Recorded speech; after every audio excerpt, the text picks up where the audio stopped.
the imperative. The imperative forms of Swahili verbs. So in Swahili we say this is hali ya kuamrisha. Amri is a command. So these verbs normally they are like you're commanding someone to do something. And these verbs they don't have ku. Okay? They don't have ku. Hali ya kuamrisha. So let's have example of verbs in the imperative form. So you can use these verbs. When you want someone to do something, you tell them do this, okay? In classroom here, we can say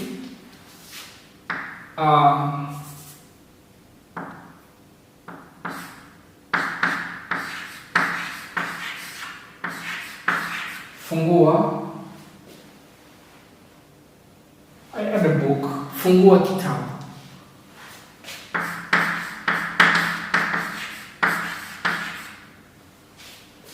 Fungua kitabu.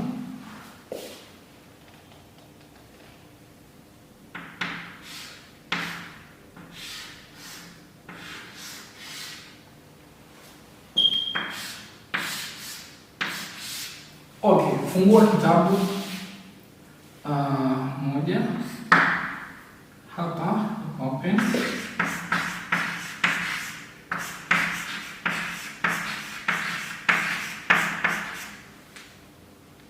Okay. Mbili.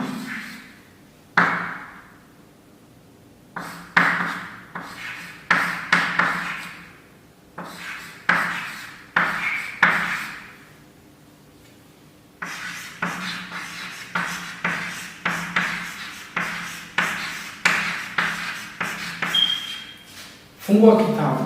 Futa ubao. Futa ubao.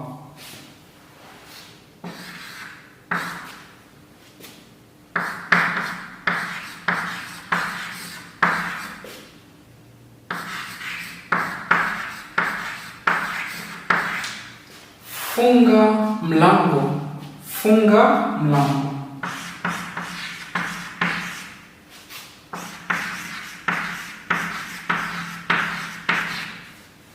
Sawa, funga mlango. 4. Simama, simama.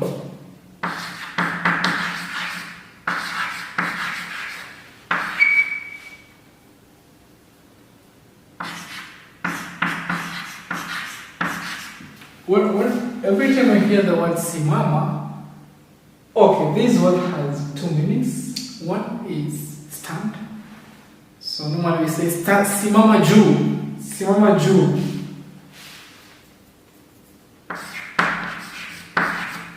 Sawa juu, sawa. When you tell someone simama juu, means stand up.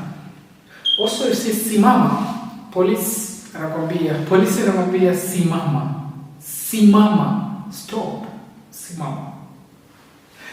Hapa Kenya polisi akikwambia kwamba simama, jua hatari. Okay, so this simama, I remember a certain clip I watched, is a comedy clip. So the imam was giving khutbah and he was saying, okay, they need some money to do some charity work. So he said, tunataka watu wasimame watoe milioni moja. So we want people to stand up and give out 1 million for charity. So everyone was seated, but someone was sleeping in the mosque. So the imam said this word loudly, simama. Then the person who was sleeping stood up. Then the imam started saying, asante sana, mashallah. Sasa tumefurahi kwamba mtu huyu amesimama, anatutolea 1,000,000. Sasa tumpate mtu mwingine wa kutoa 1,000,000. Mtu mwingine, another person. So this person already stood. They won't say he'll give 1 million. So the person was like, anashaka, simama. Okay, simama, okay?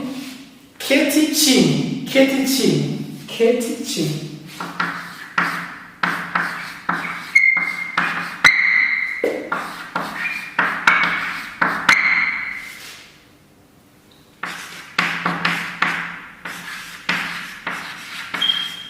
Sawa. Keti chini. Sawa. 6.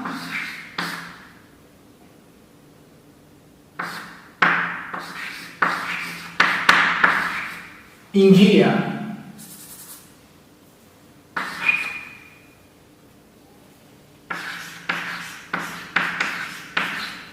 Okay, ingia. Sasa tutaweka alama ya mshangao. Tunaweka alama ya mshangao. Alama ya mshangao ni hii. Fungua kitabu. Fungua kitabu. Sawa? Fungua kitabu. Futa ubao. Futa ubao. Funga mlango. Simama juu. Keti chini. Ingia. Ingia, sawa? When you knock hodi, someone can say karibu and then can add ingia. Ingia. Okay, ingia. So these words or these verbs, fungua, futa, normally they sound like commands. And people don't like to be commanded. Okay? So if you want to be polite, you can add words like tafadhali or samahani. Fungua kitabu tafadhali. Futa ubao tafadhali. Simama juu tafadhali. Keti chini tafadhali. Ingia tafadhali. You see? So this is the verbs in imperative forms, okay? They're like in the command form. Yeah. So let's see the negative here. So this is just when you're addressing one person. Simama, kuja. We have a verb kuja, okay? This verb kuja means come. But people say this verb is like rude. I don't say if it's rude. So instead of saying kuja, people say njoo. They say njoo is somehow polite. But when you say njoo hapa, njoo, it sounds same, like rude, you know. So you can tell someone kuja with a polite voice. Kuja tafadhali, or njoo tafadhali. It's okay. Okay, we have the negative here. Fungua kitabu. Usifungue kitabu.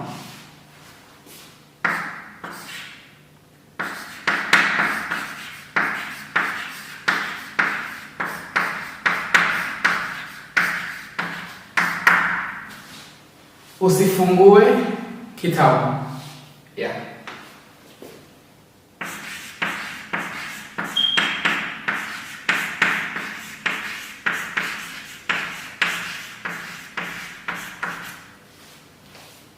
Okay. Futa ubao. Usifute ubao.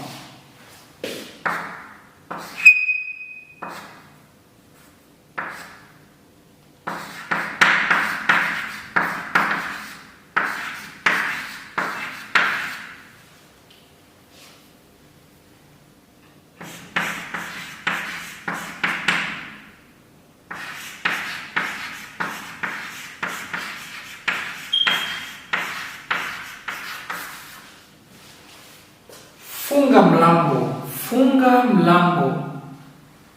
Usifunge mlango.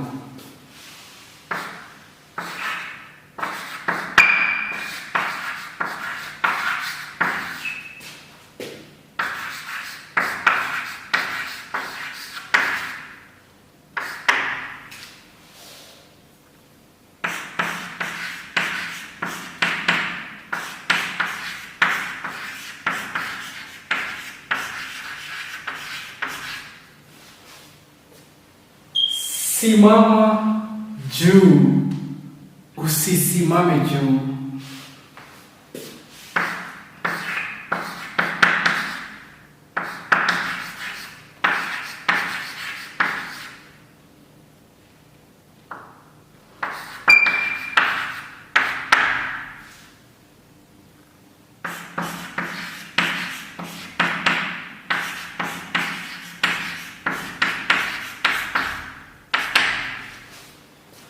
Keti chini, usiketi chini. Usiketi chini.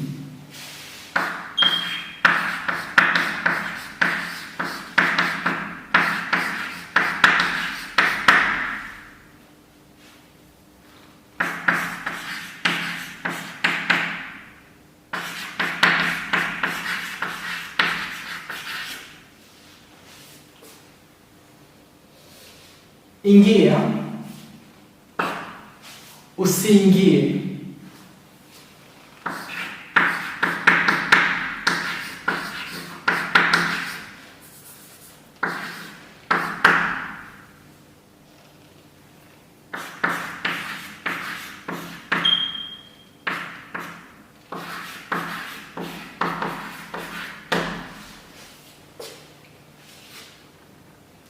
Ingia, usiingie. Sawa. Okay, this is up to number 6.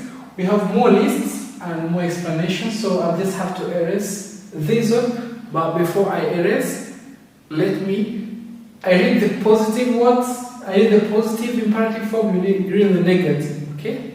So I hope you are reading with me. Okay, let's start. Fungua kitabu. You read this. Fungua kitabu. Futa ubao. Funga mlango. Simama juu. Keti chini. Ingia. Okay, let's go to other examples here.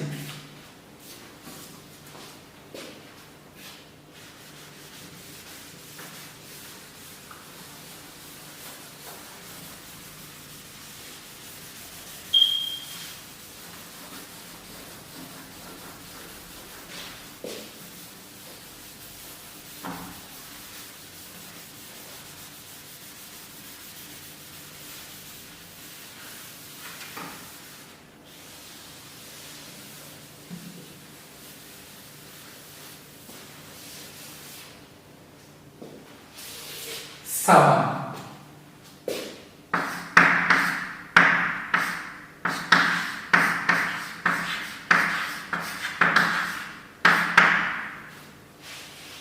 Toka nje.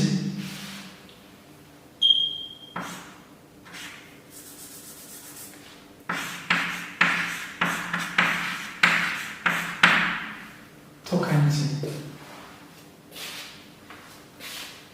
8.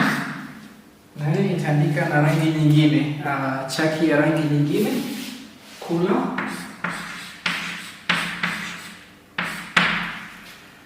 Tisa. Subiri. Nafanya ile tafsiri hapa. Sawa. 9. Kunywa.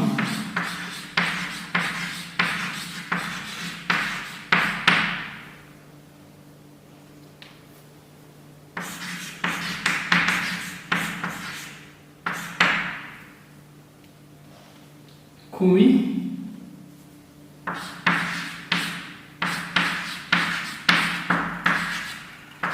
Kuja.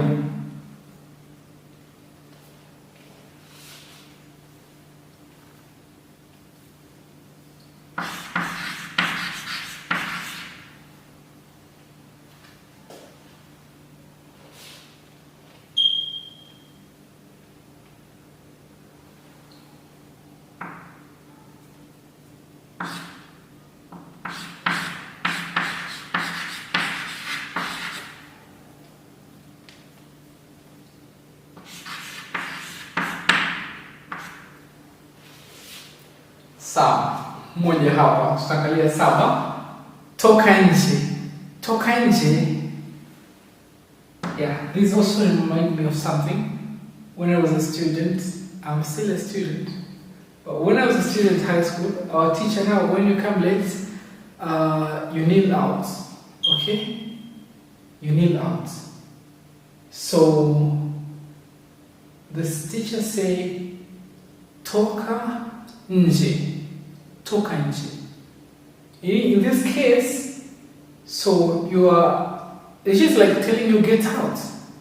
But also toka nje means and come from outside. Okay? Toka nje. And toka means to come from somewhere. Okay? So nje is outside. So toka nje means come from outside. It just means enter.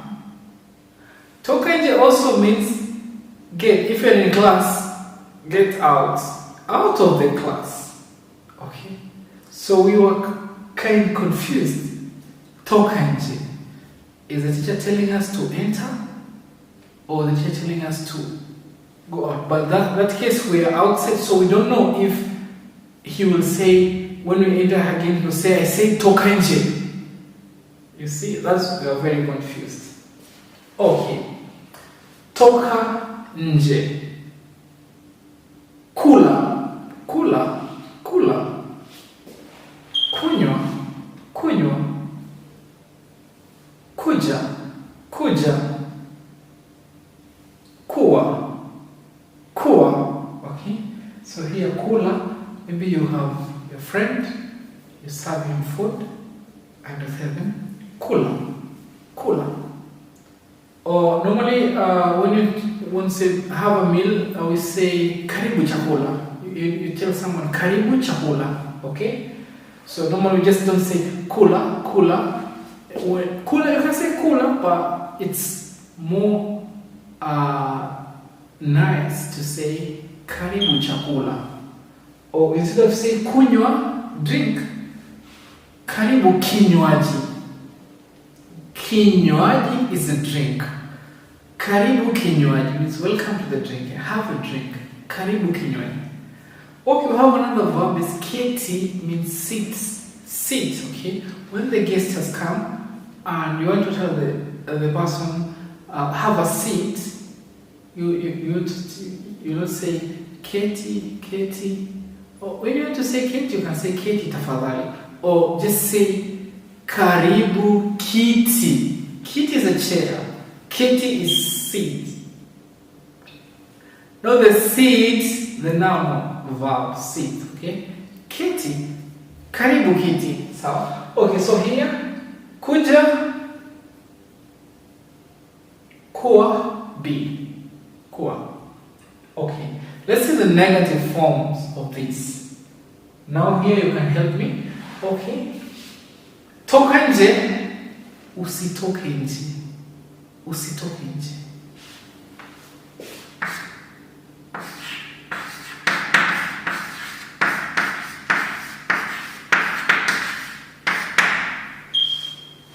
Usitoke nje.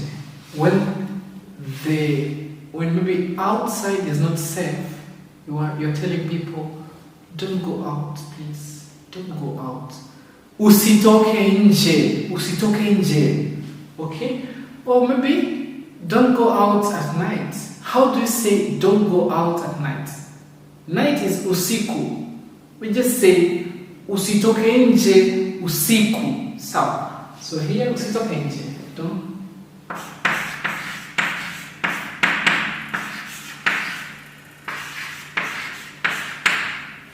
Don't go out or don't get out.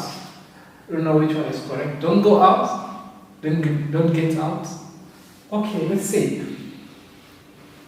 Kula, kunywa, kuja, kuwa. Those are monosyllabic verbs. They have some strange rules. These monosyllabic verbs have some strange rules. Many people, native people, really, they don't know what's monosyllabic verbs. Some of them know if they went to school, but if they just learn how to speak by just listening, Okay, they don't know monosyllabic verb. What's monosyllabic verb? Okay, ask someone why you say cooler, why you say some rules, just pick a rule of these one and ask someone. He will tell you. It's difficult to explain for them because they didn't read about this. But for you, you have this awesome opportunity to learn about them, okay? So don't just use them blindly and you don't know why it's used this way. Cooler, this now will be omitted here. This cool will be omitted in this case. We say u, si, usile, don't eat.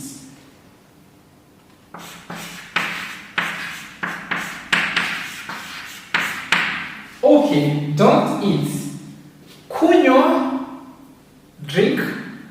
Usinywe. So people say usikunywe. It's not correct. Usikunywe. No. Usikule. No. Kunywa, usinywe.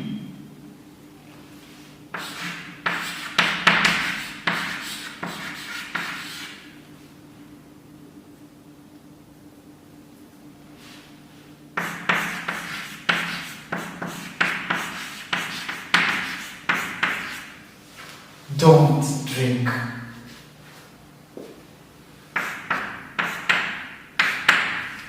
Don't drink and drive. Don't drink and drive. So you remember in the previous lesson, in the previous part, do the previous part. Just previously, a few minutes ago, we talked about if the verbs is connected with na, the other verb will have ku. Okay.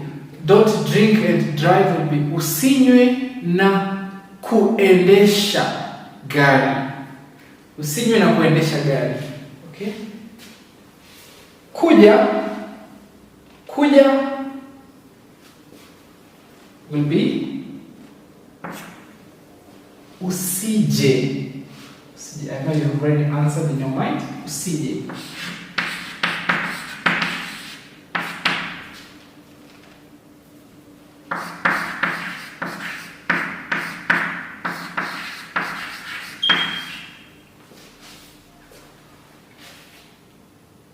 Kuwa, usiwe.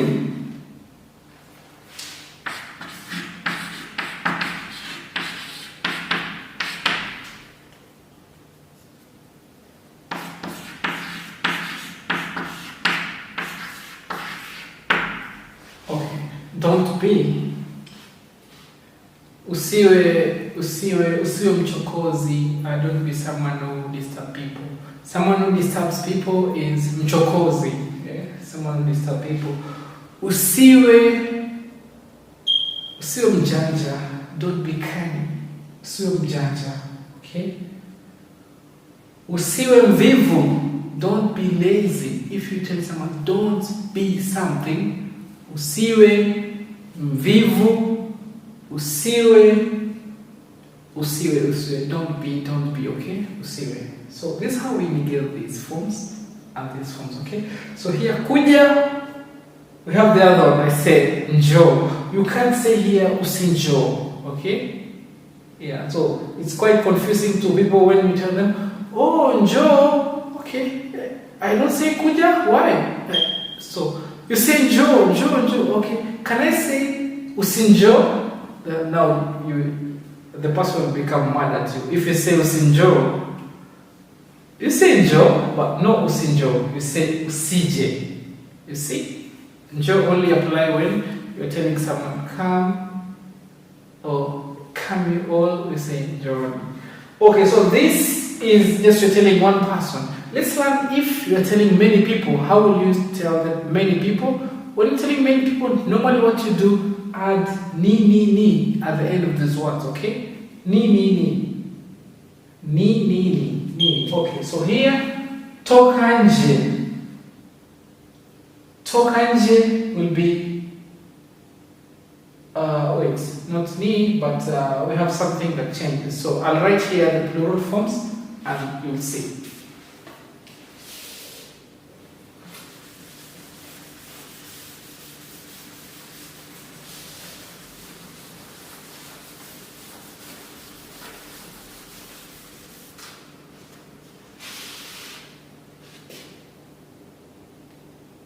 Okay, what can I do here now? I can say umoja na wingi. I just have to write again the singular form and the plural form so you see. Umoja.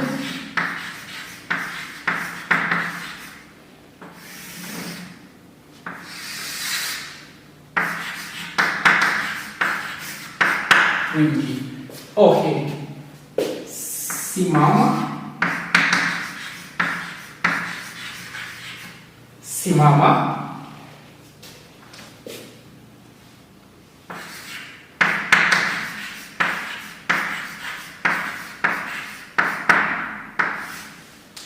Simameni. If you're telling someone, simama.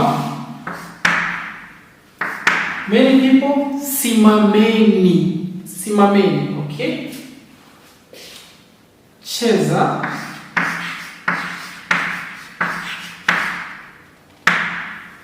Chezeni.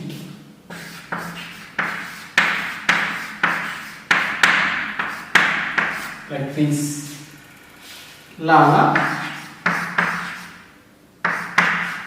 Laleni. Okay, let's see kula. Kula. Hope it will not change. Kula. Kuleni.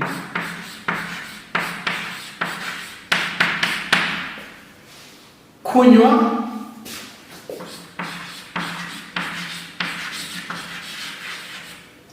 Kunyweni.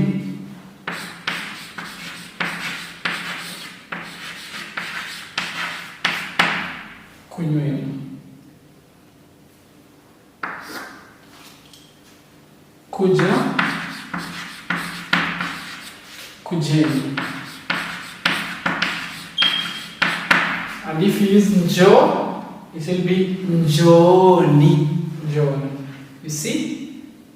Njoni. So these are the verbs in the imperative form. So normally we put here the exclamation mark. See, alama ya mshangao. Okay. You can say kuja hapa, kunywa chai, like this, okay? The last part of this lesson, we are going to talk about the subjunctive, okay? The subjunctive form of Swahili verbs, okay? Okay, really? Okay, we just learned how to give the negative of the singular imperative form, and we learned changing singular imperative form to plural imperative form. Now we learn negatives of plurals imperative form, like njooni or kujeni. Okay, kujeni, msije. That's monosyllable. So I just have to write here. Example here.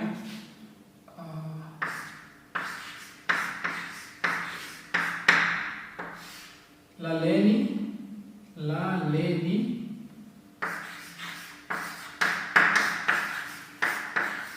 msilale.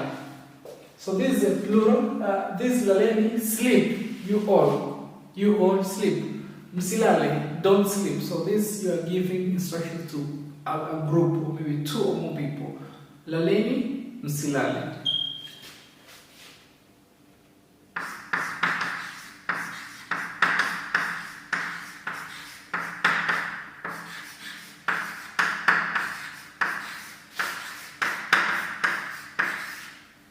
Andikeni, msiandike. Write, you all. Don't write. Msiandike, msiandike, msiandike.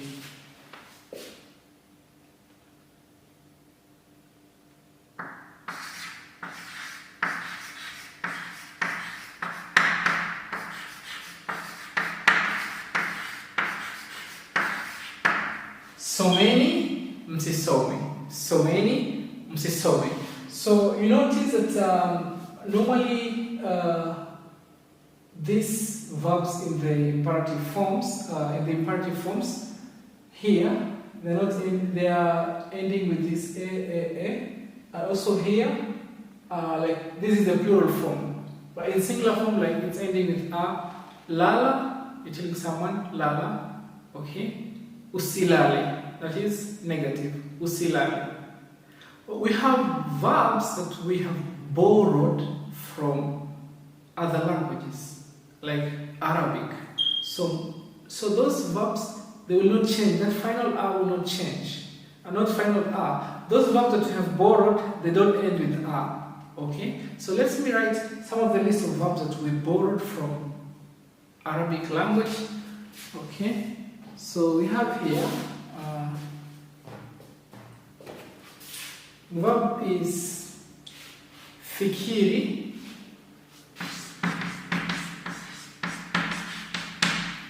This means think. Fikiri, okay? This will be usifikiri.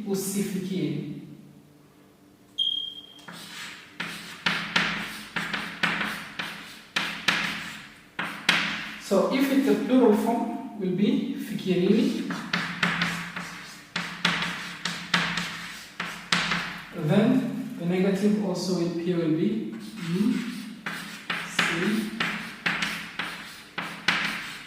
msifikiri, okay? Msifikiri. Then another verb that is borrowed is samehe. Notice it's not ending with this R in singular form. Normal verbs, Swahili verbs, normal verbs, they end with R, like soma, read, someni. So soma ends with R, but this fikiri ends with E here, E, because now you're telling one person, it's borrowed. Samehe, forgive. This will be usisamehe.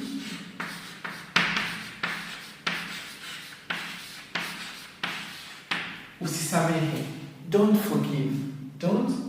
Here, usifikiri, don't think. Msifikiri, don't think. You all, okay. Samehe, usisamehe, okay. Another one is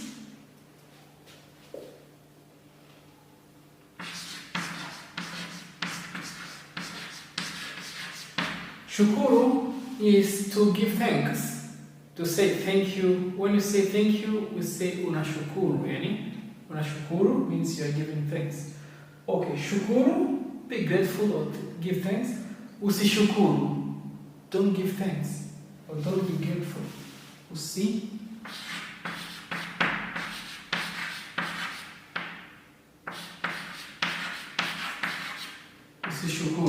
don't give thanks and don't be grateful. So for the plural here, this one will be same like this one. Okay, sameheni. Sameheni. We'll add here plural. Sameheni. Okay. Sameheni. And then here will be msisamehe. We remove this. Yes, right here. Msisamehe. And here, shukuru will be shukuruni in plural form. Then here, msishukuru. Don't give thanks, you all, okay? So this is how we form these verbs in the imperative form for foreign verbs, okay? So let's see subjunctives.